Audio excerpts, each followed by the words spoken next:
గా రేవంత్ రెడ్డి ఒక్క ప్రభుత్వ ఉద్యోగం ఇచ్చినట్టు చూయించిన ఉద్యోగం అన్న ఈ ప్రభుత్వం ఇచ్చిందని చెప్తే నేను రాజకీయ సన్యాసం తీసుకుంటా. రాజకీయ సన్యాసం తీసుకుంటా అధ్యక్ష. మరి రేవంత్ అన్న 67,800 సర్కార్ కొలువులు ఇచ్చిండు.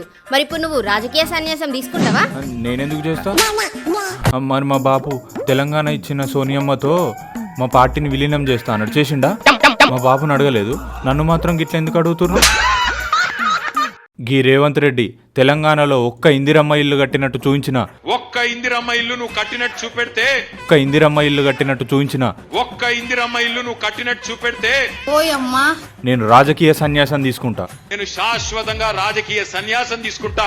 రేవంత్ అన్న అధికారంలోకి వచ్చినాక 4 లక్షల ఇందిరమ్మ ఇల్లు శాంక్షన్ చేసి ఏదో తేడాగా ఉందేంటి? అందులో నాది ఒకటి. ఇప్పుడు తీసుకుంటావా రాజకీయ సన్యాసం? అరే అంటారా భయ్, చేస్తానా? మా బాపు తెలంగాణ వస్తే మొట్టమొదటి సీఎం దళితుని చేస్తా అన్నాడు, చేసిండా? మీరు అడిగిండ్రా బాయ్? మరే నన్ను ఎందుకు అడుగుతురు బాయ్? మంచిగా అయింది అరటిల్లు. నేను భిక్ష పెడితే గానీ నువ్వు ఐటీ మినిస్టర్ కాలేవు. నీకెందుకురా బాయ్ రాజకీయ సన్యాసం అని పెద్ద పెద్ద మాటలు?